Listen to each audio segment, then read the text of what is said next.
Good evening, ladies and gentlemen. Welcome back to Journey of the Soul. Tonight is the final lesson on this three-part series. The idea behind this lesson is to be able to take a glimpse into the journey of the soul as it descends here into this world, the preparation that the soul is given before life begins. And then we speak about the actual mission in life and what the purpose of life is. And the third week we speak about the return, what happens after life. Now obviously each of these subjects really require a lot more material. I believe I had given courses in the past, 6-week courses just on each of those subject matters. But nevertheless, just to have a little bit of a glimpse, we decided to offer this 3-part series. So in no way are you coming out of this course thinking that you now have it down pat, exactly the purpose of life, the preparation of life, and the afterlife. I once gave a 6-part series just on the concept of reincarnation, which we're not even touching upon tonight, which is really also a part of the afterlife and a discussion of the afterlife. So just recognize that what we're hearing through these 3 lessons is really just a little bit of a foretaste, that you continue your journey in acquiring the knowledge, and there's so much of it, so that we better understand our roles here in life and what awaits us in the future. The afterlife has been a very intriguing concept. It's very dramatic, it's very mysterious. It's probably the reason why you're here, because it brings forth so many questions of what takes place in the afterlife. It's not as if we have people to interview for them to share their experiences. So somebody has never been in Australia but knows somebody that did visit Australia. You sit down and you talk about how Australia is. But here, when we talk about the afterlife, we don't really have that opportunity.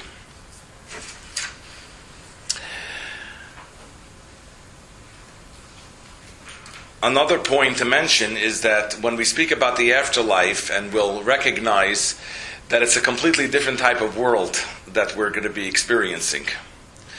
Here, in this world, it's primarily a physical world, and we are primarily our physical existence.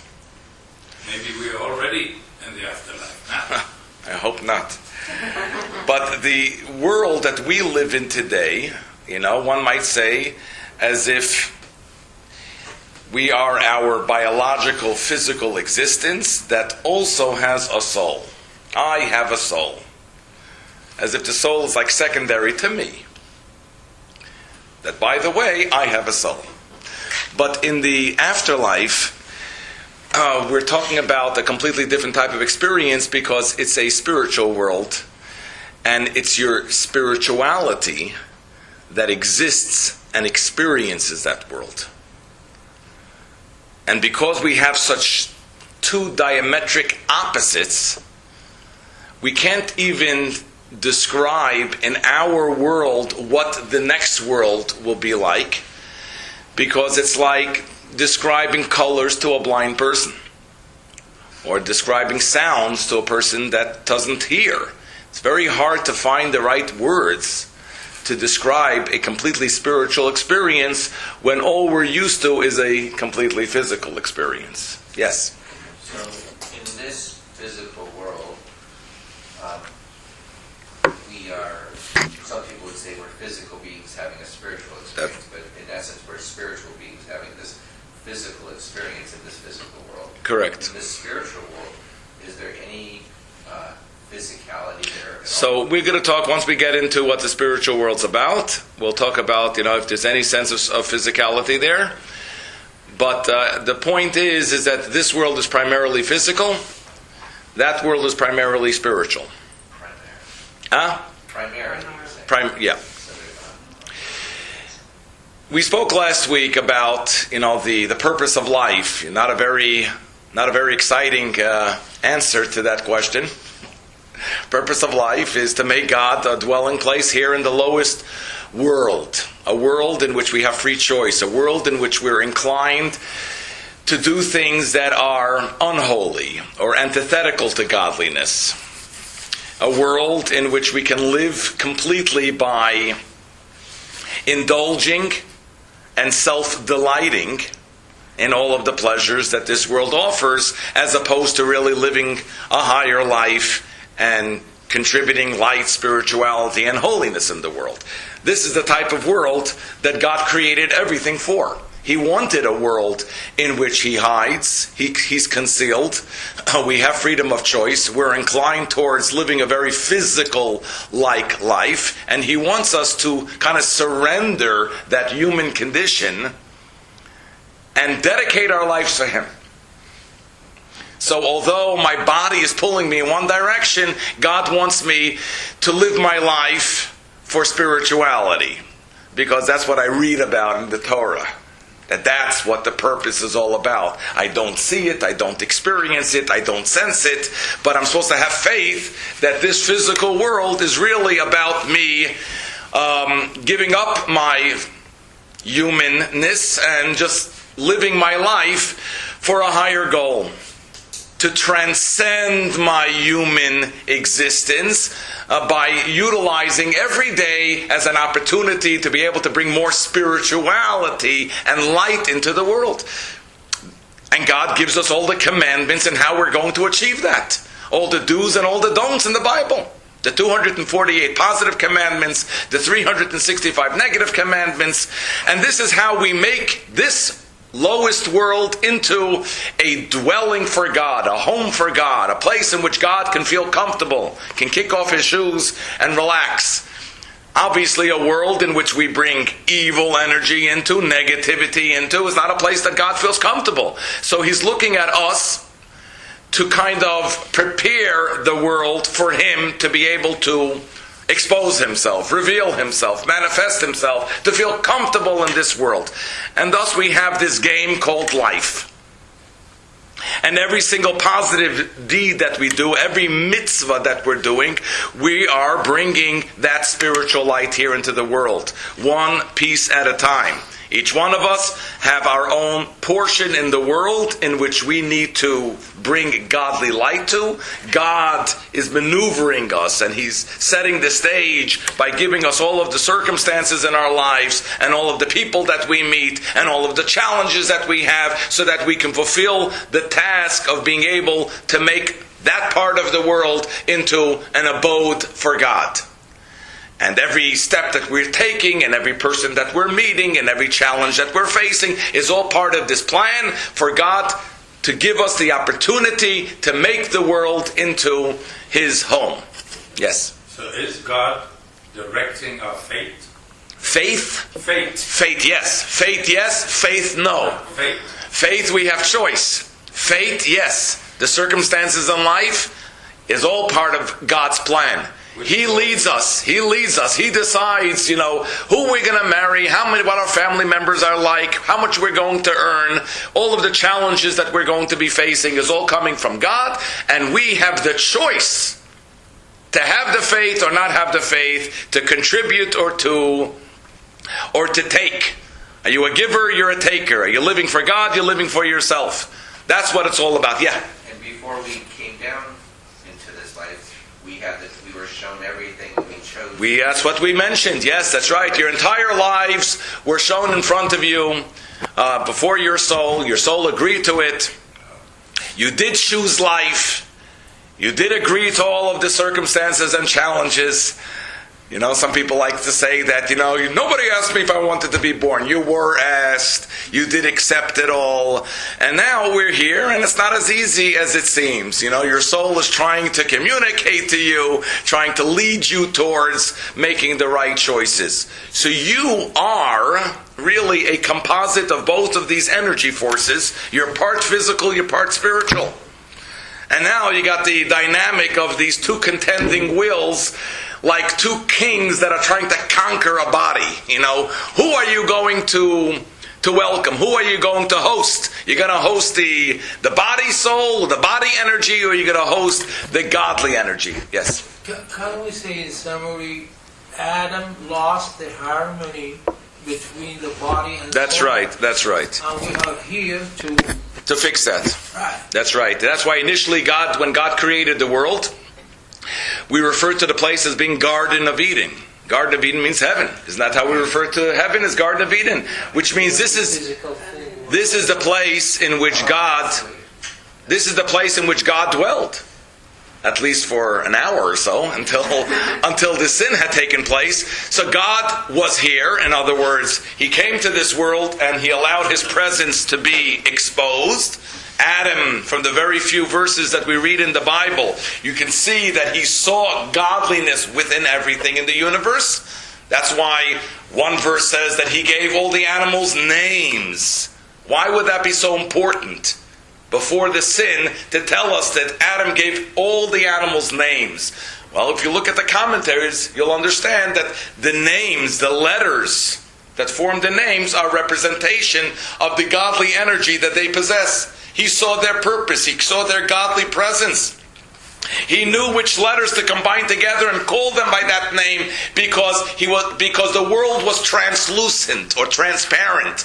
You were able to see the godly energy. Then all of a sudden there was the tree that brought about the first sin, and then the world became dark, and then God tells us, could you make the world again that beautiful place that I can come and dwell?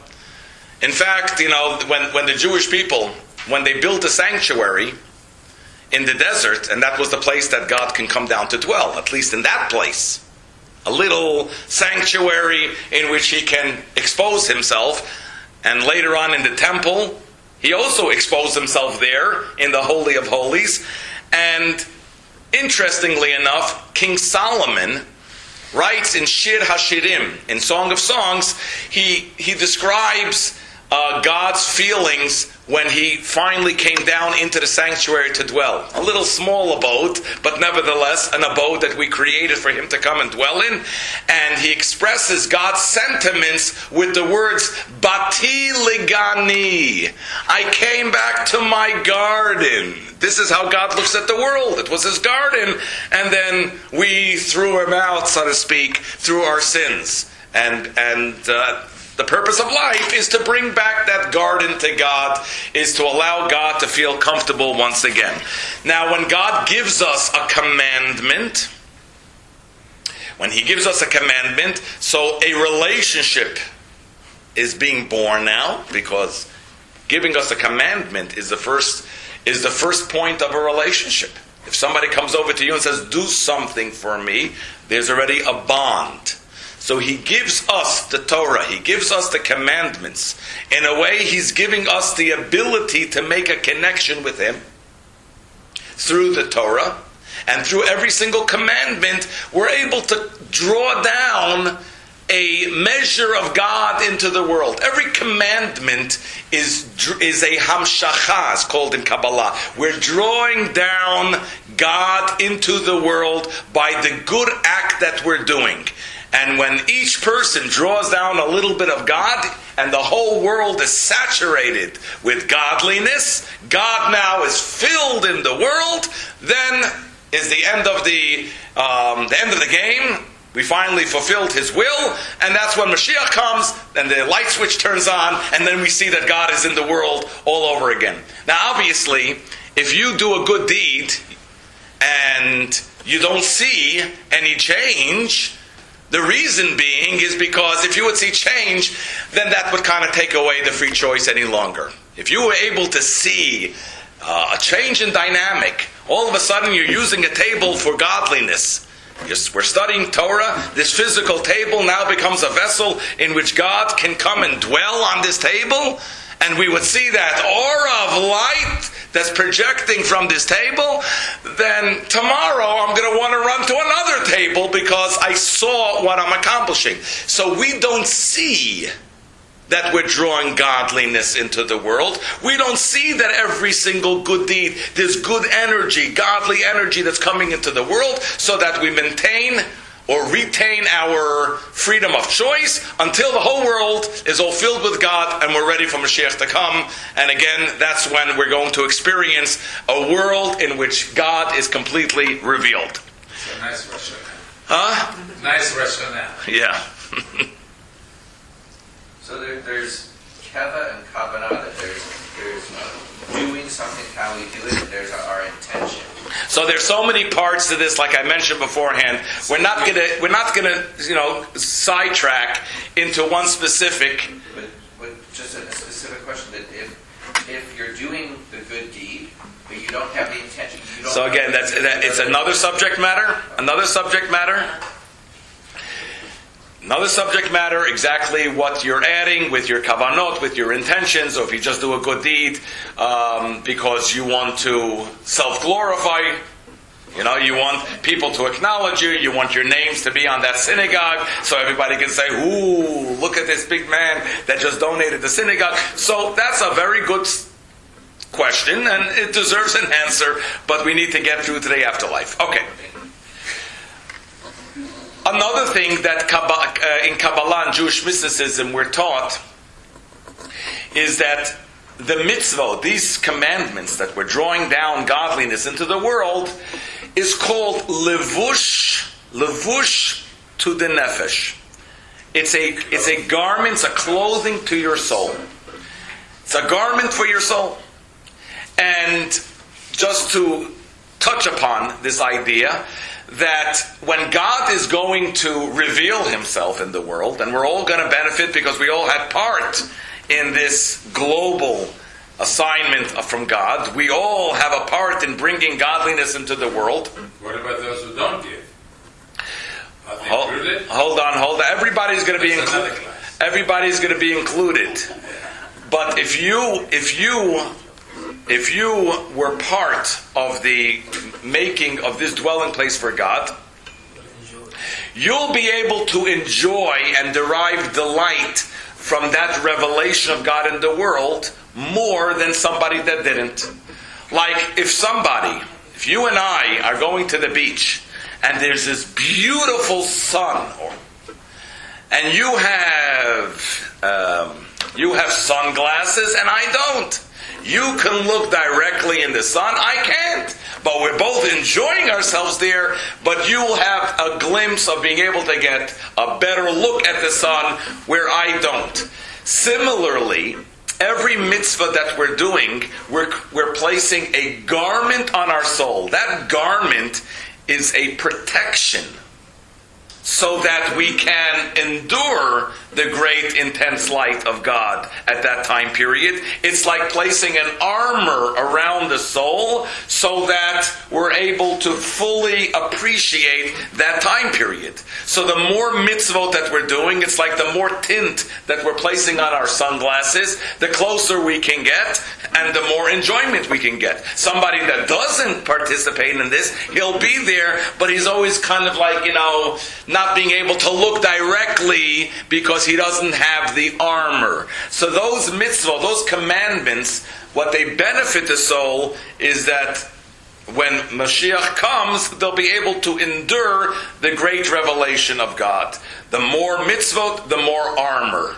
The more armor, the more you can appreciate godliness. The less armor, the less, but everybody will be there. And that time period is really the reward and the purpose behind the completion of God's will. Meaning, when God originally intended to create the world, it's for that time period. He wanted a world in which He can show Himself completely, and we can live and we can have a beautiful world, and there won't be any evil any longer, because when you're living in a world that God is exposed and revealed, then you can't. There is no room for evil any longer. You know, the angels don't have choice because they're living in heaven, and there is no evil there because they're exposed to God. When Mashiach will come and the world will be completely revealed of godliness, there won't be any evil. So there won't be any bloodshed any longer. No more wars, no more battles, no more sickness. Everything is going to leave. It's going to be a perfect world. That's what God had intended when He created the world. We're just right now in the stage of fulfilling His will. So the ultimate fulfillment of God creating the world will take place then. That's really the reward. That's really going to be the end goal.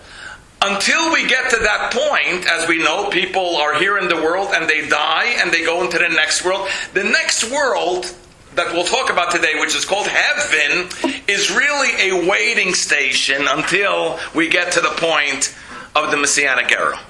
So it's a wonderful place, and we'll talk about it tonight. However, it's really not payment. It's not the reward for what we've accomplished. The reward will be then in the future. Yes? Where is heaven? Okay, we have to get to that point yet. I'll have to get to that. Upstairs. Where? 2 blocks, make a right.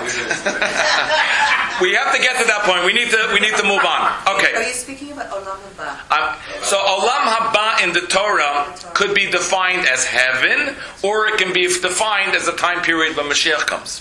Okay, it's not the waiting period. So, no, heaven is the waiting period. Okay. That's what I want. Olam Haba can also be referred to as the time when Mashiach comes. So you understand that those that have passed on already are right now in Olam Haba. We refer to that as well as the world to come. That's heaven, but that's really not the ultimate reward. The ultimate reward will be when Mashiach comes, and then everybody that's in Olam Haba in heaven is going to come back into their bodies and be able to receive payment for what they have accomplished here in the world. Even Moses, that must be in a high level in heaven, is coming back into his body to be able to receive the reward for being here 3,300 years ago and everything that he accomplished. He has not yet received the wages yet. He's a worker that, worked his life, and he did something for God, and God has not yet paid him for it. He hasn't received that salary check for it. That's going to happen when Mashiach comes. Till now, he's in a world that is wonderful. That's 1,000,000 times more better than this world, but it's not like when Mashiach will come. Let's move on, or else we'll never get to even talk about heaven or hell. He will be able to see Israel. We'll never be. Oh, that's right. And Steven Spielberg will make the picture of him slow motion, going into Israel. Okay. So now that we touched upon the idea of what our purpose is, bringing godly light into this world, creating the armor for our souls. What happens when a person does a misdeed in this world? And we all fail, we all fall, me included. We all make mistakes. And what we cause is the opposite. Not a positive energy, not a godly energy, but an unholy energy. And then we're not going to get into what does that mean. And obviously it's coming from God as well, because there's no force that's outside of God. But we're bringing in an unholy energy here into the world. It's interesting that in the Jewish mysticism, unholy energy is referred to as malachim as well, angels. But angels are normally referred as by angels as those heavenly bodies that God sends here in the world, guises themselves in as a human being to help somebody, and so on and so forth. And yes, we're not dismissing that. There are those angels like that. But this very same word malachim, angels, that are referred to as those agents of God that have the missions to come into the world and help the people, the same words are also used to describe an energy. Malachim. There's positive malachim and negative malachim that we create through our deeds. In other words, the energy that we spoke about through our good deeds, bringing godliness into the world, that energy can be referred to as positive malachim. And then The opposite is as if we're creating negative angels or negative energy forces here in the world. Where the positive energy forces are revealing God in the world, are raising the awareness and consciousness of God in the world, the negative is concealing God in the world. So the more negative energy, the more we're concealing God in the world. The more positive energy we bring, the more we're revealing God in the world. So what happens if we did something when we were in college? Of course, now we don't do anything wrong. But way back, when we were young and innocent until we became guilty, we brought in some negative energy into the world. So how do we deal with that? So number one, first and foremost, before God even created the world, He created the concept called teshuvah. Teshuvah, which normally is translated as repentance, we ask God for forgiveness. That's what Yom Kippur is for. We ask God, please forgive me for everything that I've done. But it's more than just realigning ourselves with God in our relationship. Teshuvah is such a great gift from God because really it allows us to go back to the past. Return. Going back to the past means that the energies that I brought, the negative energies that I brought into the world, these negative angels that I brought into the world, I can erase them, I can delete them, like that little button on the keyboard, delete, and they remove themselves from the world. Now, funny, Jeffrey Lee mentioned about, doing a commandment and then intentions. You don't know what to do. Right. So he mentioned there's really two elements when you're doing a good deed. There's the intentions that you're doing the deed with, and then there's the actual action. Similarly, when we're creating unholy angels, we're also creating angels part by our action and part by our intentions, what we're feeling inside. Which means that if we're doing something but we're really feeling guilty about it, is better than doing something and exciting ourselves while doing it. In other words, there is something that we're bringing into the world, negativity, through our actions, our deeds, or misdeeds, and then we are bringing something through our feelings that we're having. These angels, like everything else in life, have body and soul on some level. Not physical body like we have, but they have body and soul. The body of these negative angels are created through the deed, through the action, the physical action that we've done that was inappropriate, creates the body of the negative angel, and the intentions create the soul of this negative angel. Meaning that this negative energy that we brought in Kabbalah, this negative energy is called ketz. Ketz means end. One of the reasons why it's called end, because it's bringing an end to you. It's not good. In the future, you will ultimately be responsible for that. In fact, the Zohar, which is the classical text of Jewish mysticism, says on the verse in the second portion of the Bible, where God came to Noah and says that I'm bringing a flood. What is the words that are used? It says, Vayomar Hashem el Noach. Hashem said to Noah, Ketz ba lefanai.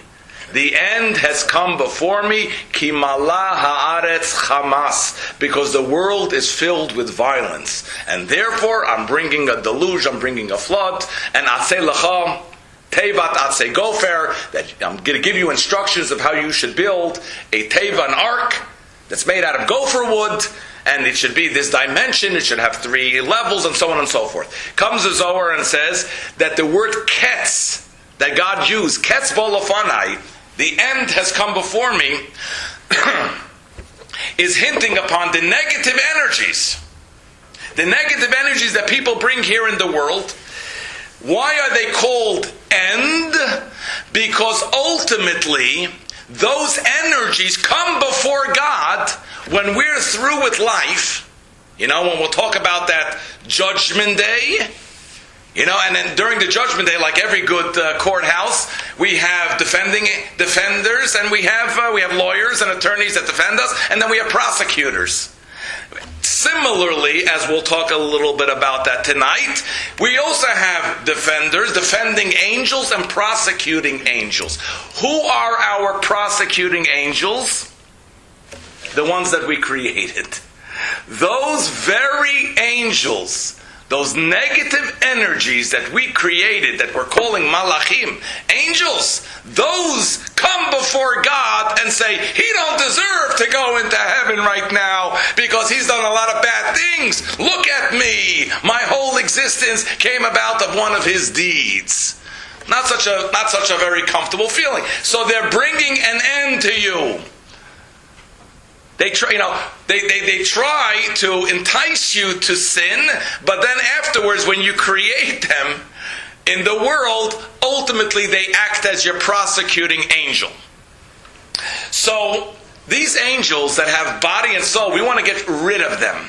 How do we get rid of them? So the process of tshuva is, again, not just realigning our relationship with God, but God allows us that we can go into the past and delete those angels that we have created. Now, just as the angels that were created, the negative angels that were created, body and soul, from our action and from our feelings, so too the process of teshuvah, the process of repentance, has a two-part process.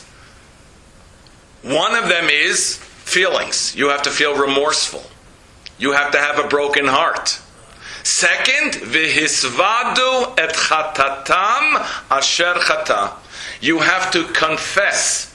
Now, we're not talking about the confessions like they have in the church, because quite frankly, I wouldn't agree with something like that. The confessions have to be to God. You have to physically utter your lips and confess what is it that you're asking God to forgive you on. That's why on Yom Kippur, we go through the al-chetz, we go through the whole page loads of sins that we're doing, that we're clopping our heart, and we go through every possible scenario.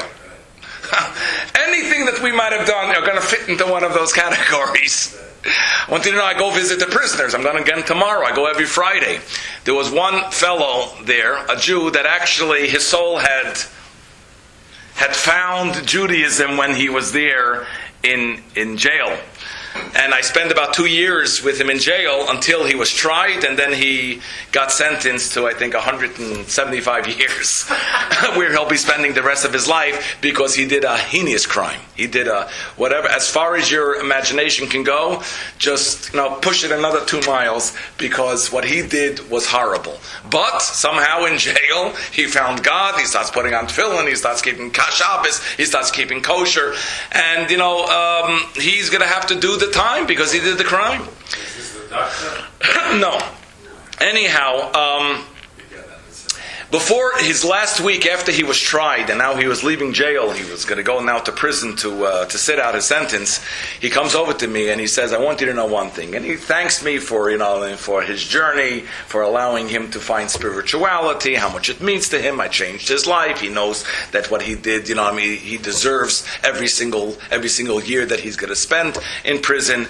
But he tells me, "I want you to know one thing." He doesn't know that I know what he did. Because one of the first things that I do when I leave jail every week, if there's a newcomer there, I go straight to Google in my car and I see what they did. I need to know what they did so that I can perceive them in a certain way. And he tells me, "I want you to know, on Yom Kippur, when we do the al-chetz," he says, "there was not one al-chet that I did not do in my life." That's what he tells me. So the idea of the feeling remorseful in our heart, at the same time confessing it, the confession, the articulation of our lips. In other words, the movement, when we're doing something physical, even speaking is considered like an action, a physical activity. When we're speaking, we're destroying the body of the negative angel, and with our heart, we're destroying the spirit of that negative angel, and then it's wiped clean, it's deleted, and God will never bring it up again. God will not even hold you responsible. God will not even say next year, you want me to forgive you again? I forgave you last year. When God removes it, it's as if you've never done it at all. That's why we can go every Yom Kippur and ask God for the same things year after year, and God doesn't hold us responsible, because if we're truly having a sincere feeling of remorse and regret, God removes it from us as if it never was. Wonderful. Like going to traffic school. What happened? Right. What It's a race from the record. Race from the record. What happens if we go through life and we didn't do teshuvah? We still have some negative energies that we left here in the world. That's really going to lead into the discussion of the process of the soul now going into the afterlife. Because the first thing the soul has to do with is deal with all that negativity that they brought. They might have been a good person, and they're going to heaven. But they have to deal first with the negativity that they left behind. That negativity, by the way, I'm just giving you a quick summation that there are 3 categories of atonement. This is just, FYI. There's 3 different types of negative energy that we can bring here in the world, one worse than the next. And they fall into 3 categories. In other words, there's 3 categories that you need teshuvah, you need repentance for. But not all 3 is teshuvah enough. One category is negating a positive commandment. Meaning that God tells you, I want you to do this, and you don't do it. That's one level of chutzpah, but not so strong, because you were passive. So negating a positive commandment, it says tshuva alone is enough. Simple tshuva, turn to God, I'm sorry I did that, that won't happen again, confess it, have a broken heart for the moment, and then you can feel the weight lifted off your shoulders, you've undone whatever negativity you brought here. That's one level. Second level is acting on a prohibition. Meaning, God says, do not violate this. Do not do this act. And you went ahead and did the act. Now that's a higher level of negativity that we brought. Again, I'm just touching upon it because this whole course is just touching upon these subject matters. That, it says, that you need teshuvah and you need the holiness and the power of the day of Yom Kippur. You see, Yom Kippur is not just a random day in which we come to the synagogue and ask for forgiveness. There's a certain power of the day that day God helps cleanse us far more than any other day of the year. So if we do a teshuvah, let's say we did something, we violated a negative commandment in March, and we asked God for forgiveness, so we did whatever we possibly could, but then once we get to Yom Kippur, then with the power of Yom Kippur and your teshuvah, it erases and deletes everything. And then negating the positive one, the tshuva, any time of the year, that's enough. You don't need Yom Kippur. Negating a positive commandment, all you need is teshuvah. Violating a prohibition, which we just spoke about, you need teshuvah and the day of Yom Kippur. That's why we call Yom Kippur. It's a day of forgiveness. God is coming and He puts on His forgiveness hat. And He says, I'm going to help you boys. You know what I mean? More than what you're capable of doing on your own, I'm going to help you on this day. You might not be able to completely rid yourself of that negative energy with your own powers. I'm coming to help you rid the world of that negativity.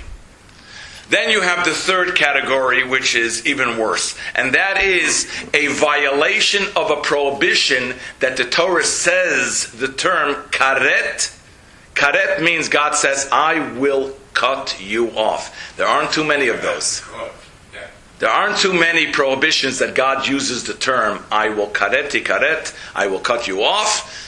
That's, something as referred to as like a spiritual death where God cuts you off from a certain connection that He has with you. Again, we're not here to discuss that. But that, it says, you need Teshuvah, you need Yom Kippur, and there's going to be some suffering in this world. This world. If you want to rid yourself of those commandments, all three are necessary. Means you have to put yourself into suffering. No, we don't put ourselves into suffering. But God is going to say that, listen, You have to go there. the only way, if God loves you, you're turning to Him and you're saying that I really ask for forgiveness for this. And then Yom Kippur comes like that. God will then bring some discomfort in your life so that He can completely remove that negative energy. You don't bring upon yourself suffering. God does that. So it means that fasting. You don't fast. But when we fast on Yom Kippur, Yeah, so perhaps we're fasting, so we're telling God, we've suffered enough, we didn't drink our coffee today, for God's sake, consider this a suffering. Yeah, very good. Like we say, like many Israelis know the word, when something bad happens, they said this should be kapara. Kapara. That's right. Alright, this is kapara, this is an atonement. Oh, look at that, That's where it came from. The idea that when something bad happens, it's a kapara. It's an atonement for something that you've done, and you kind of embrace it because you feel that you have rid yourself of that negative energy that you brought into the world. So that's why we put it on the chicken. Huh? We put it on the chicken. Yeah, well, that's symbolic. You know what I mean? Anyway, all right. So that's all of the introduction that I want to give before we get into the point of the soul separating from the body. And there's so much going on in my head right now, and I hope that I'll just, give you just some key points, just to have, again, a glimpse of what takes place once the soul leaves the body. So first of all, there's one source that says that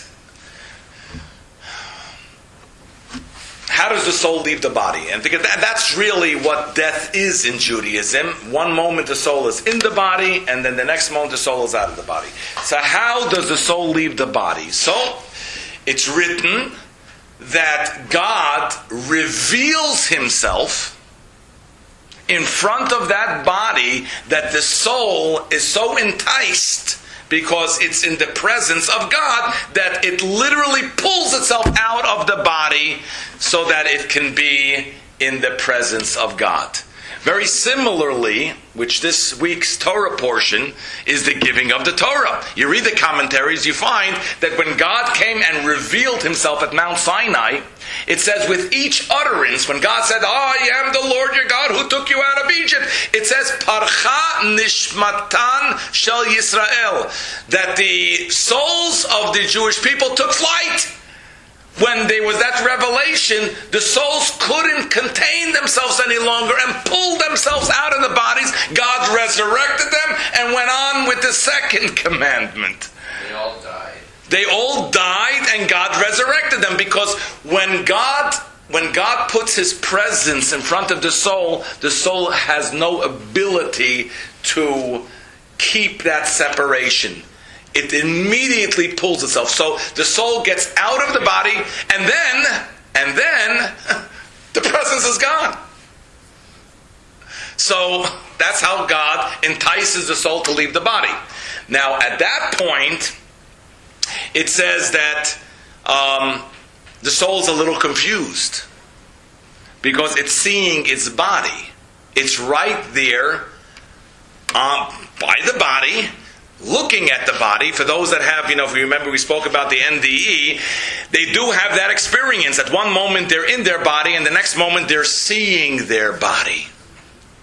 And that state of confusion, in which they all of a sudden now see their body, and obviously it's a shock to everybody, to every soul that departs.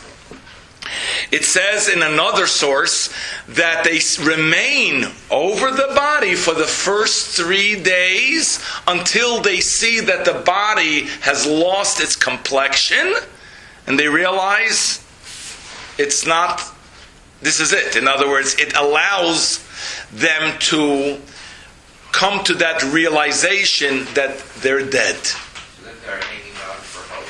So the first 3 days are almost like, maybe I'm going back in. I should go back in. Can I go back in? Maybe God's going to let me back in. Maybe I'm going to come back. But by 3 days, when they see the body lose its complexion, they come to that reality. Just to interject, one of the reasons why we don't believe in cremation is because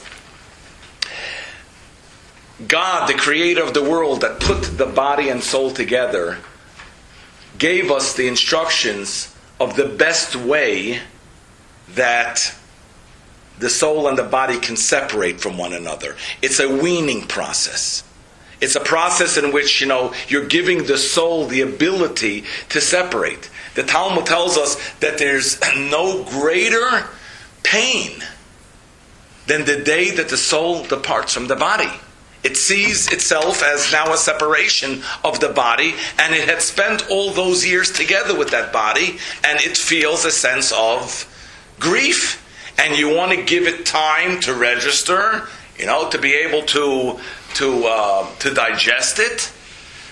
To go ahead and go to cremation is almost giving a shock to the body, not giving the body, the soul, shock to the soul, not giving the soul the time to be able to digest it. As we'll see very shortly, is that the whole mourning process, as we know, there's a process called Shiva, which is the first 7 days after the passing. Then there's a process called Shloshim, which is the first 30 days after the passing. And then there's the year, that the children say Kaddish.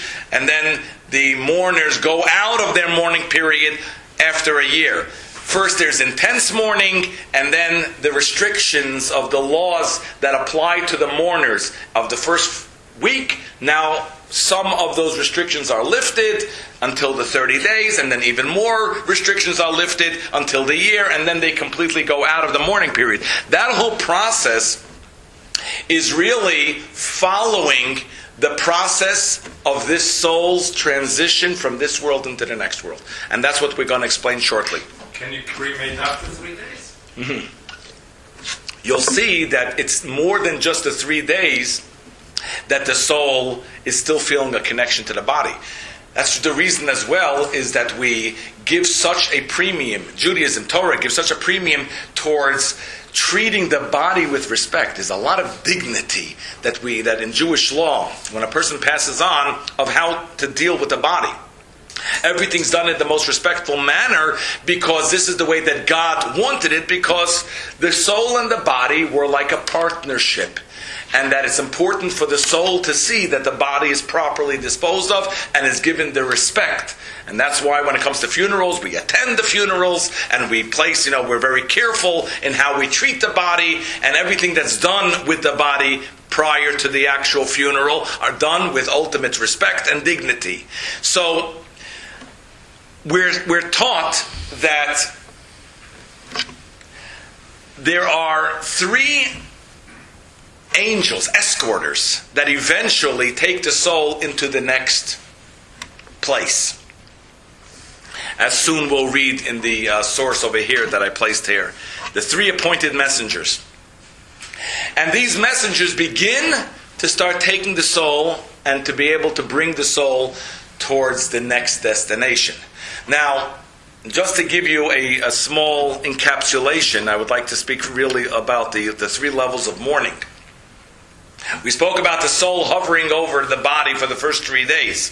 It says that after the soul recognizes that the body had died and that it's not going to be alive again, it says that for the first 7 days it vacillates between visiting the gravesite and coming home. Back and forth. Back where their family members are. It goes back to where the Shiva is taking place, and then it goes back to the cemetery for 7 days. The soul. The soul, yeah, the soul. That's why. How do we know these 3 days? In But this is all part of Kabbalah. This is all part of Jewish mysticism, these teachings, which they tell us exactly the process and this journey that the soul goes. So for 7 days, going back and forth. That's the reason why God says that the mourners should be home. It's not just about the mourners. It's also about the soul of the departed, to be able to find the comfort in being together with the family. And then it goes back to the cemetery again, because that's where its body is. It knows that it's not going to live life, but it cherishes the body that it has lived in, even though in a certain way it argued with the body this entire life. The body, the body was like an impediment to do its mission. At the same time, it's like living with an irritating roommate in college that you fought all the time with, but after spending 2-3 years with him, and then you go your separate ways, there's a part of you that misses him. There was a relationship that was there, and the soul and the body had that relationship in life, and it takes time for the soul to wean itself off from the body. At the time of Mashiach, they would give you 7 days. Correct. Second one. So then there's the process of the 30 days. And the 30 days really, and again, this is not referring to people. There are people that will go straight to heaven because they don't have anything to undo here in the world. But there are people that have to go through that process of dealing with the negative energy that they left over here, because that negative energy has to be removed. It has to be removed, A, so that you can free yourself from that negative energy. B, because it in a certain way disables you so that you won't be able to truly enjoy heaven if that's still connected to you. So you need to be cleansed. You need to be scoured. You need to rid yourself of any aspect of that negative energy that will disallow you from truly being able to enjoy heaven. It's real. Hold on. We didn't get to that point yet. So there is a point in which there's judgment, where your negative deeds are weighed against your positive deeds, and so on and so forth. And only the ones you haven't done tshuva. Correct. Only the ones that you haven't done teshuva for. Correct. And those the reason why we do the vidui at the open grave. Well, I don't know if we do the vidui. Normally we do the vidui with the person that is on his deathbed. That's one of the reasons why the rabbi comes to a hospital bed before he dies to try to inspire him to do right. By the grave we don't normally do vidui, or at least it's not our custom to do vidui by the grave, because what's done is done already. In other words, once the soul leaves the body already, the soul feels bad for what it had done in the world, and now it has to go through a cleansing process. But we'll talk about that as we get to it. Let's read over here, first of all, let's read some of the text over here. 3 appointed messengers descend upon the man. One of them makes a record of all the good deeds and misdeeds that he has performed in the world. One casts up the reckoning of his days. So you have this another escort or angel that, as we'll see, they're the ones that are going to lead the soul away from the body and begin the transition period of judgment and ultimately cleansing and ultimately entering into heaven. One casts up the reckoning of his days. That means, as we mentioned beforehand, each day that we are given life, we're meant to fulfill a purpose. So although, one might say that, we doubled up on Tuesday so that Wednesday can be a down day, we can sleep and just watch television all day. There is an angel specifically that sees if you have utilized all the days that you were given. So one calculates the deeds and the misdeeds. One calculates the time that you're there. That reckons the days of how you utilize them with the amount of time, because there is no such a thing as extra time that God gives you. Every moment that God gives you is an opportunity to be able to do good in the world, and one of these escorters is the one in charge of reckoning the days. And then the third is the one who has accompanied the man from the time when he was in his mother's womb. We speak about in Jewish mysticism that from the time that the fetus is in the womb, as we mentioned, the fetus is taught by an angel the entire Torah, and it sees the entire world from one end to the other. There's one angel that from that time that you're in your mom's womb escorts you through entire life until the very end. That's what people say, I have my own angel. That's right. You got your angel right there next to you that is accompanying you through good times and bad times, through thick and thin. So again, one angel that is there with you. Now we're not talking about, again, the good angels that you're creating, because those are different types of angels. That's more like a positive, spiritual, holy energy that you're creating. But these angels are the way we're actually referring to them as angels, that they actually accompany us throughout the entire time. If you remember, in the Bible, we spoke about the ladder in which Jacob saw in his dream about angels going up and angels going down. According to one commentary, Jacob was leaving Israel on his way to his uncle Laban's house, which was outside of Israel. He was saying that there were certain angels that were accompanying him in Israel, and then there were angels that were now leaving him, and new angels came to escort him out of Israel. So there are that concept, not just the angel that is with us in the womb, but there are angels that escort us. So, to answer your question, only one angel? There's one angel that's there from you from the time that you're in the womb that escorts you an entire life. However, there are other angels that are there helping us, leading us, they're coming, whether we're in Israel, the special angels that escort us there, the special angels that escort us here in the Gura Hills, and, there's always these angels that are trying to help us achieve our purpose. And the tshuva that we do, that addresses both the actions and the wasted time? That's a very good question. Probably.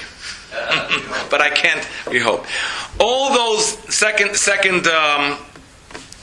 text, all those 30 days, the soul and the body are judged as one, and thus the soul is found below. After that, the soul departs and the body erodes in the earth.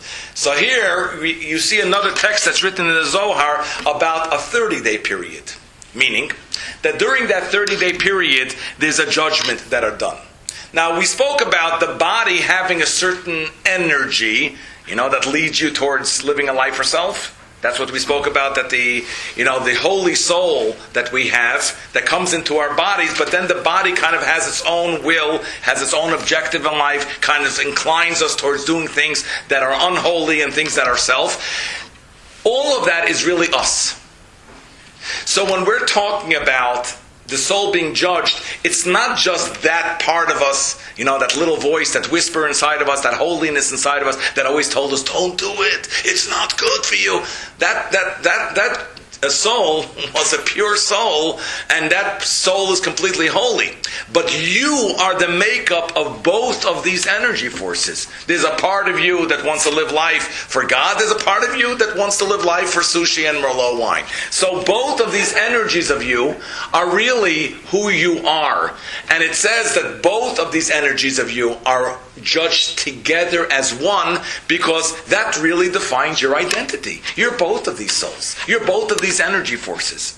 The Talmud actually gives the example to describe this. It gives a mashal, it gives an analogy, a parable, that once there was a fellow that owned a big orchard, and he wanted to hire a watchman because people would come at night and they would steal his fruit. The problem was he wasn't able to get a watchman. Nobody wanted the job. All of a sudden, one guy comes in there that's blind, and he says that I'll be your watchman. He goes, well, what use are you? Then another guy that was lame, that was in a wheelchair, said, I'll be a watchman. He says, what are you going to do, run after the guy that is stealing? Then the two of them decide, you know what? How about if we both come together? He'll be the eyes, and I'll be the feet, and we'll be able to watch your orchard properly. So he says, you know what? Not a bad idea. Okay. So he brings the two of them in. Not too long after, 3 days later on, fellow wakes up in the morning, goes into his orchard, half of the fruit are gone. He turns to the watchman and he says, "What happened?" They say, "I don't know, we were here the entire night. Don't know what's going on." He says, "How could you do this to me?" He goes, "Us doing it? Are you suspecting me?" And then the blind person says, "Me? You're suspecting me as a blind person to be stealing your orchards? How would I get around? How would I climb? How would I reach the fruit? I'm blind. I don't know my direction." Then he turns to the layman, and the layman says, "Me? You think I can do it? You see, I'm in a wheelchair. I'm wheelchair bound. I can't do it." And each of them had a very good, position, a good argument. And in court, it's not going to hold up because each of them have a very good argument. So he came up with an idea. He says to the judge, "I'm going to bring the two of them. We're going to try them." And each of them are thinking that they're going to, claim what they're going to claim. I'm blind, I'm lame, how can you accuse me like that? And he comes into the courtroom, the owner comes in the courtroom, he says, "Judge, this is how I want you to judge them." And he takes the blind person, he takes the lame person, and he puts him on top of the shoulders of the blind man, and he says, "Here, judge them like this." Because now they don't have an out. Because this one, that's blind, that is on the bottom, he's the legs of the lame person that has the eyes on top, and now together, successfully, they can rip off their orchard owner. Similarly, we have two sides to us.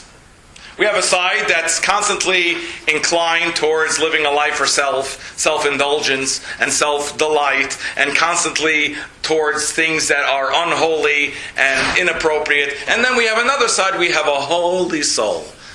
Now, for God to go ahead and judge each one independently, each one has a very good claim. The godly soul is going to say, "Me? I'm so holy all my life. All I wanted to do was to serve you. I tried my best. You're blaming me for what had happened here in life, of all of those mishaps, of all of those misdeeds. How could you look at me? I'm so good. I'm so holy. I've always had good intentions. I've always tried to influence and inspire the person." The other one, the other side of you said, "What? You made me without a soul, You gave me an energy force in which I didn't recognize you. I didn't see you. You constantly pulled me towards unholy things. You're expecting me that, blame. Now you're blaming me. You're the one that created me with this type of life force. And now you're expecting me and asking me why I lived my life for self. And I did things that were just for my own benefit." So God puts the two of them together exactly the way we live our lives with both of these forces, and they get judged together. That's who you are that gets judged with your deeds and your misdeeds. That there's a part of you, yes, that's very, very holy. There's a part of you that's not so holy, but you should have figured it out because you possess both of these energy forces, and it was up to you to decide who you're willing to listen to, who you're not willing to listen to, who you're going to allow to host your body, who's going to host your mind, who's going to host your speech, who's going to host your actions. You could have given it to the godly soul, you could have given it to the animal soul, to the bodily soul, and you chose who you wanted to welcome in your body and who you allowed to conquer and to, channel its energy through your organs. That was your choice, and that's how it is judged. And the first 30 days, it says that this judgment takes place up to 30 days. Again, according to how complicated and complex the person's life was. 30 days is going well. The what? 30 days are the process of going well. And I think if I understood you correctly, I understood you to say that the dead body has to clean up the sins you left behind. I didn't say the dead body. The energy force. That's really the life. The energy force that gave the body... Soul? The soul, yeah, the soul. So the soul has to clean up. The soul has to clean up, yeah. But you can't sit on the shoulders of a dead body to affect physical cleaning up. It's not the physical body that this analogy is said. It's the energy force that your body your human side that didn't see God, that denied God's existence, that constantly compelled you and inclined you towards inappropriate things, that force of the body, together with your godly soul, is placed together to... the body itself is just a vessel. But how does it... But there's a force that comes when the soul comes into the body to give it life. So that soul, which is godly and holy and has its own objective of how it wants life, it can't communicate that with the conscious mind because it lies at the very, very... I don't want to confuse you here. When the soul comes into the body, to give it life, and the body becomes alive, it's living in a reality that you're looking at it and you're saying, I don't see a God. So the soul's giving you life and it's trying to tell you, hey, I'm giving you life. The world is not as it seems. I know it seems godless, but there's a purpose here. But you don't see it. So even though that part of you is trying to get you towards living your life in a holy-like manner, you're saying, why should I listen to that point inside? I don't see God, and I see a lot of opportunities to make my body feel real good. So that very soul, because it was vested in a body in a world where God is concealed, even though it gives life to the person doesn't necessarily follow its cry of the soul that's inside, because it's not seeing what the soul is trying to tell them. And that dichotomy of having one perspective because you're not seeing God, and having also an inner perspective where you want to do good, is really what we call, the bodily soul and the godly soul, even though really it's one soul. But this is when the body has life. During the 30 days after death. Right. Who is cleaning up the mess? So that's all, again, that part, that energy, that perspective, that consciousness, that traveled, that journeyed with you through your life, where you didn't see God openly and you had inclinations towards unholy things, that energy force, while you're in your body, also accompanies you when you're out of the body. In other words, you have that part as well that leaves the body, so that you can be judged the way you experience life here in this world. So it's the soul that affects the cleanup of the sins that were left. Right, it's the soul. The soul has to deal with it. Even though the body itself, again, was just a shell, but it caused there to be a conflict within itself. And it created energy. And it created a certain energy that was really opposing its real inner energy. It's like, Dr. Frankenstein that makes the robot that turns out to go against him. Even though it was, Dr. Frankenstein that made this monster, but yet something went wrong when the monster came to life and it went against its own master. When the soul comes into your body, it's put in a world where you're not seeing the reality the way your soul is seeing it. So you have your body and it's leading you towards a perspective which is really against what your soul wants. And that's an energy force. And that energy force accompanies the soul. In other words, that same energy force that you experience life with, that dichotomy of these two contending wills, is really how God judges you. As opposed to, now that the soul's out, it doesn't have any more of that, negative outlook in life. And then it can just turn to God and say, hey, what do you want from me? I'm holy. But God wants to judge the soul together with the perception that it acquired through seeing the world in this light, in this reality. And that's in 30 days. And that goes up to 30 days, yes. What is the end of that? So the second level of mourning, understand what that... What is the end of the judgment? Hold on. When God gave us these laws of how to mourn a loved one, it's because it relates to the soul's transition. when the soul is still here in the world, the mourners, the loved ones, are subconsciously feeling that. They're feeling the presence of their loved one real strong. And that's why when somebody passes on, the first few days are the hardest, because the soul is right there.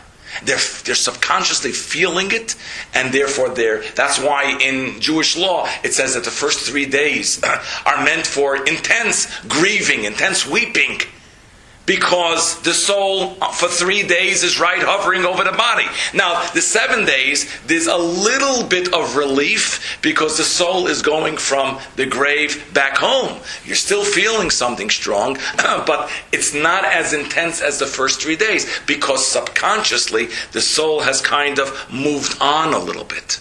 And that translates into the mourners not feeling that, that tightness of grief that they felt at the time that the person passed away. Now, the first 30 days, the soul did not yet make the full transition. It's in a judgment time period. So, although it's a little relief because the soul now has moved into a next level, where now the mourners are kind of feeling that they have a little strength now to go back into the world, back to my job, integrate back into society, is because subconsciously there's a little bit of a there's a little bit of a separation of the soul now in this transition as it's going through the judgment time period. That's why we say the judgment time period is for 30 days. That's why there's a 30-day mourning period as well. Now, after 30 days, as we'll find out, that's when the real transition takes place. Now, if they need after judgment, if they need some cleansing. Now understand that cleansing, what we call hell, is not the way that the Christians view hell. Because the Christians view hell as a punishment. And they give descriptions of being lowered into a fiery pit with devils and pitchforks and who knows. Understand that world that the soul's now entering into is not a physical world. So physical fire cannot really harm a spiritual soul. We're not talking. There are no pitchforks from the spokes of the end of the forks that the soul is feeling it getting prodded into. It's not a physical discomfort at all. Even what we call hell is not for the sake of punishment. It's for the sake of cleansing. Meaning that if we brought some negativity here in the world, God wants to clean our soul and remove that energy from the world for our benefit, so that when we go into heaven, we can fully appreciate heaven and not be tied down because of negative energy that we created. So the idea of really hell in Judaism is really a benefit of God fixing us up. When a child is playing with a knife, and a good parent will tell their child, stop playing with the knife. You can hurt yourself. And the kid's still, running around with the knife, and you're chasing him around the dining room table, and you keep on saying, I'm telling you, you can hurt yourself, you can cut yourself, and he's still running around. He doesn't get scared. All of a sudden, the mother says, if you hurt yourself, I'm taking you to the doctor. He's going to have to put stitches. And all of a sudden, the kid gets all nervous and scared. What happened here? Think about the story for a moment. When you're telling the child that he can hurt yourself, you're not even telling him if the pain or the wound will be repairable or not. You're just saying you're going to hurt yourself. It might be irreparable damage, but it's not phasing the kid. The moment you say, by the way, if you do hurt yourself, don't worry because I'm bringing you to a doctor that's going to stitch you all up, all of a sudden that's the part that the kid fears. Very similarly, here in life, God tells us this is not good for the soul. Don't do these things. Don't bring this negative energy. It doesn't faze us as much as when God says, oh, by the way, if you do it, you're going to hell. All of a sudden, all right. But in actuality, it's really a good thing. It's a blessing. God's saying that even if you bring negative energy in the world, then you are still repairable.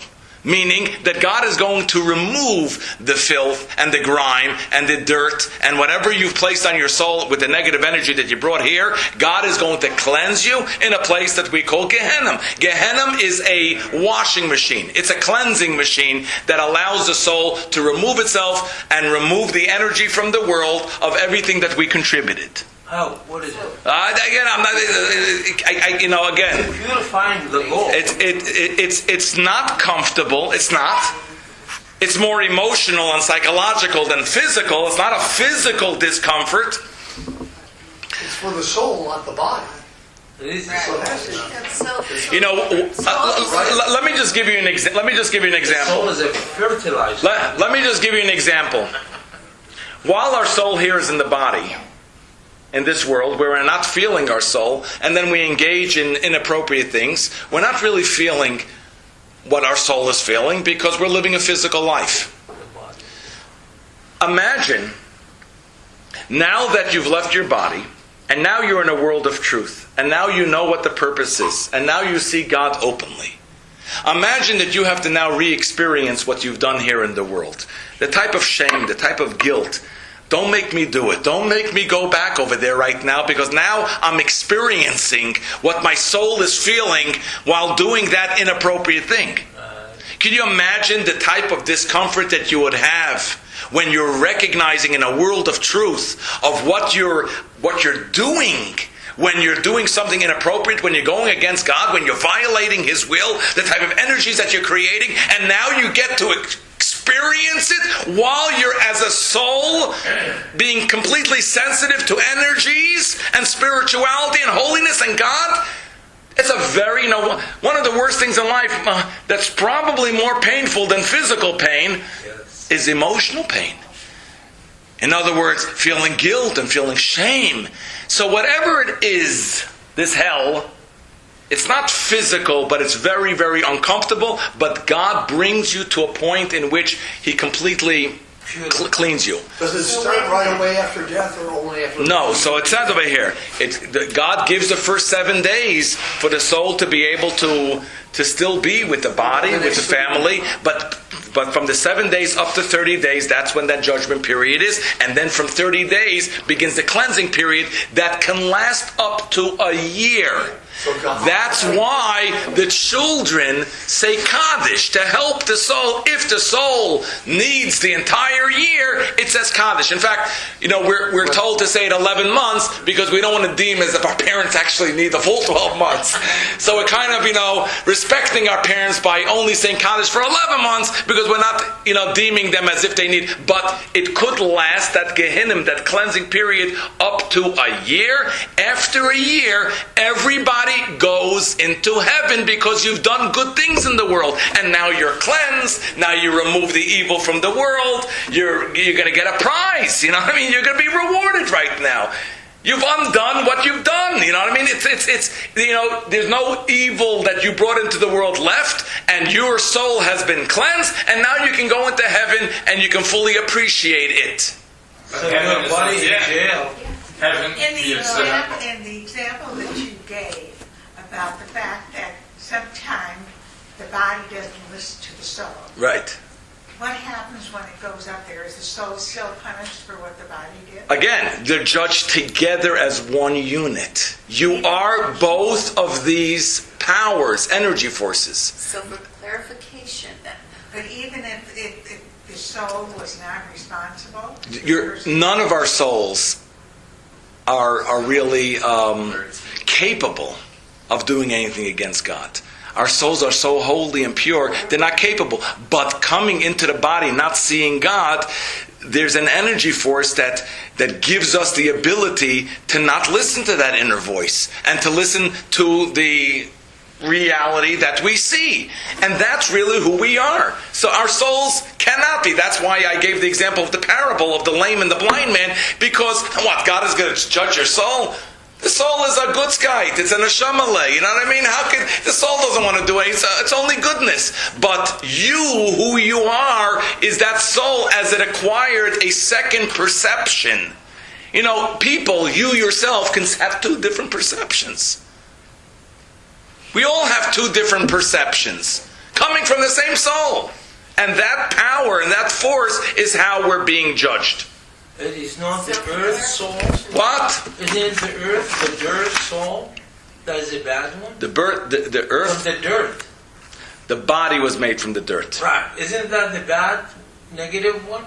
Again, the body that God created from the earth, because it's so coarse, the vessel's so coarse, when the soul goes into it, it has such a course that it filters and obscures the soul from really communicating with the person.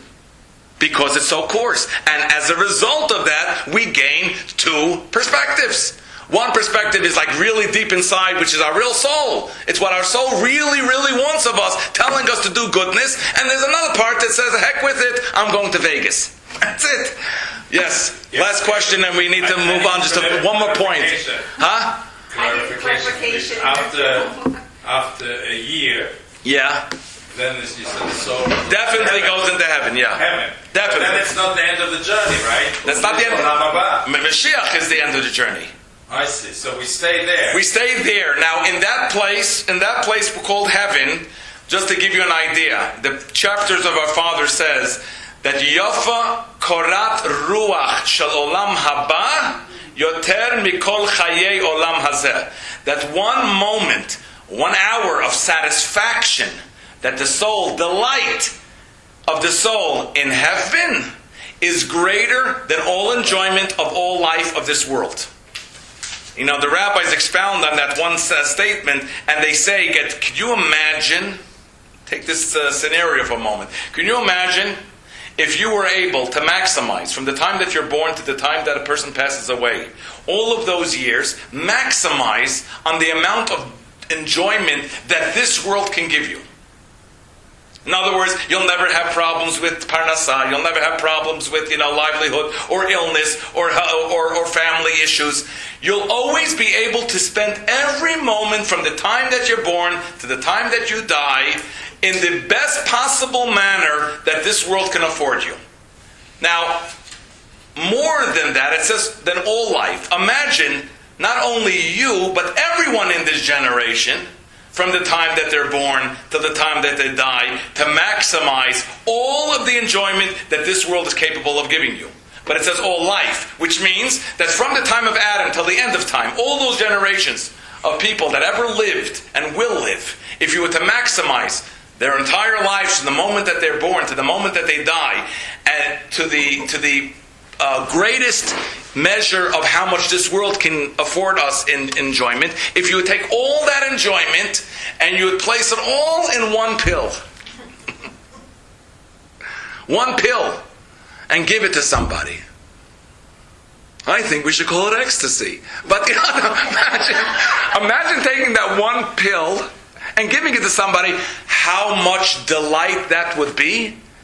It says that one moment of satisfaction in the world is greater than all of that. One moment. So the second. Korat ruach. What was a korat ruach? It's a satisfaction. Not even In this world? no, in heaven. In heaven, one moment in heaven is greater than all life in this world, which means that when the soul finally gets into heaven after the judgment and the cleansing, it's living in a place that one moment is greater than all life. Now, I had mentioned in the beginning of the class that that's really not the payment and the reward, because that's nothing compared to what's going to be when Mashiach comes. Can you imagine that? And what we speak about, somebody asked in the beginning of the class, where is heaven? You asked the question, where is heaven? And I want to answer that, and I guess we'll conclude with that concept. As we mentioned many times in Kabbalah, Kabbalistic classes, God created one universe. The universe, when we speak about heaven and earth, it's really different layers of this universe. Meaning, this earth and the universe around us, this whole universe that's here, is one universe that God created, started the universe with an energy of Him, a godly energy, and allowed that godly energy to go through stages of development until it evolved, and the most exterior shell is this world.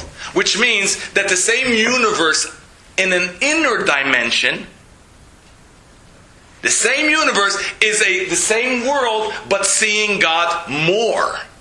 And a deeper dimension of this universe is seeing God even more. And the deepest, as you continue to go deeper and deeper into this universe, the more revelation of God there is. So what is heaven? Heaven is the same universe, but relating to the universe on deeper dimensions of reality. Meaning that while we see a physical tree, they're seeing the energy force in that world. And the greater the heaven, the deeper you go into the deeper realities, the more exposure you have of God in this world. So the more deeds you do, the more good deeds you're doing, the higher your heaven. It doesn't mean geographically as a greater distance. It means you're exposed to godliness in this world on an even deeper level.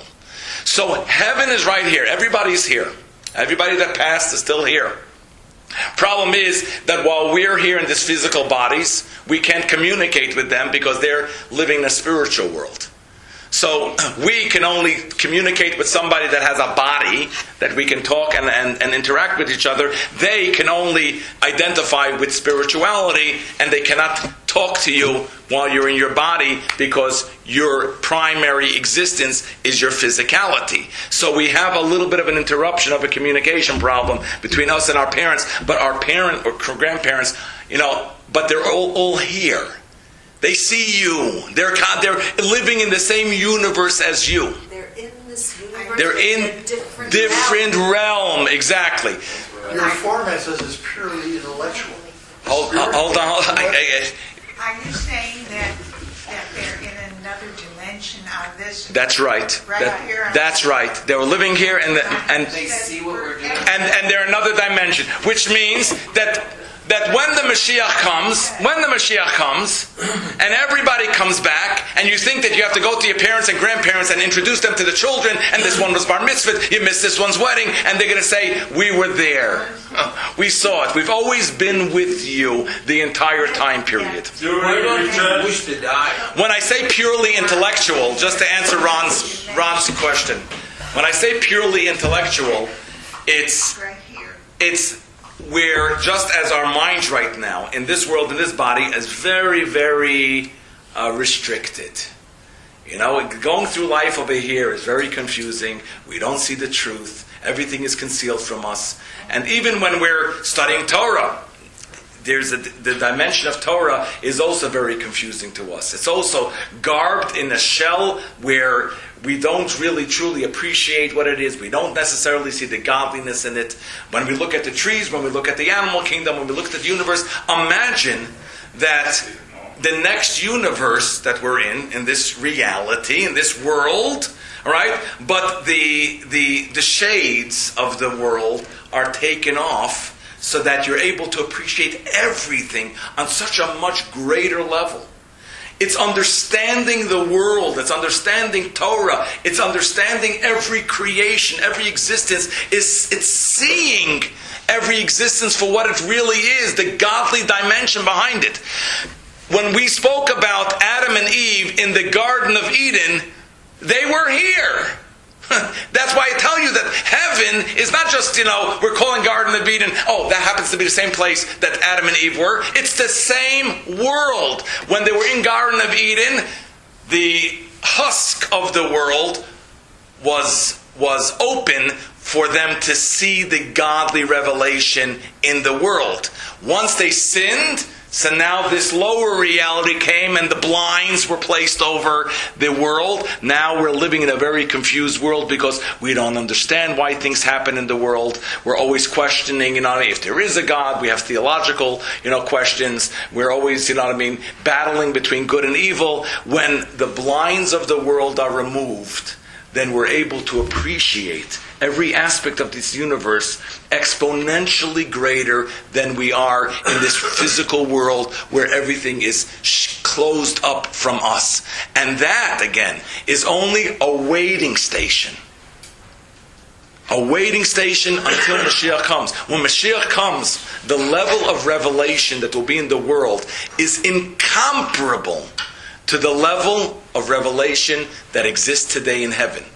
It's a whole different type of revelation of God. It's God's essence being revealed as opposed to God just exposing a ray of himself, if you want to look at it that way. Heaven is like God exposing a ray of the world to those souls, to Moses and to everyone that passed. And when Mashiach comes, the entire essence of God will be revealed in the world. And with that, I guess I'll just, You will return to our own body. yes, we'll all return back to our own bodies. Everybody If would. you're cremated, you cannot return. That's a good question, but there's a part of our bodies that can never be destroyed no matter what we do. But that's another discussion. There's one little bone that if you burn it, if you crush it, if you try to destroy it, if you put it in chemicals, there's one bone that God made in our bodies, a very, very small bone. The entire skeleton can, over time, decompose itself down to absolutely nothingness, but there's one little bone that will recompose the body. And, regenerate the body. In today's world, where, we're able to already extract DNAs from just a little bone, it's almost becoming a reality to recognize that an entire body can be constructed as long as you have just a little DNA of one bone that still remains. The Jurassic Park of Steven Spielberg was all based upon this idea of findings of today's generation that, they found, in the sap of, one of the trees, the dinosaur, the amber that they eventually reconfigured to grow dinosaurs of what once was. Now, I don't say we believe in dinosaurs. I'm just saying the idea of the science behind it. Today, when we say that we're closer and closer to Mashiach, the Messianic time period, we see that technology and science is really leading up towards that time period where it won't even be such a miracle any longer for bodies to recompose itself, for the souls to be able to return back. I appreciate you coming to this course, and I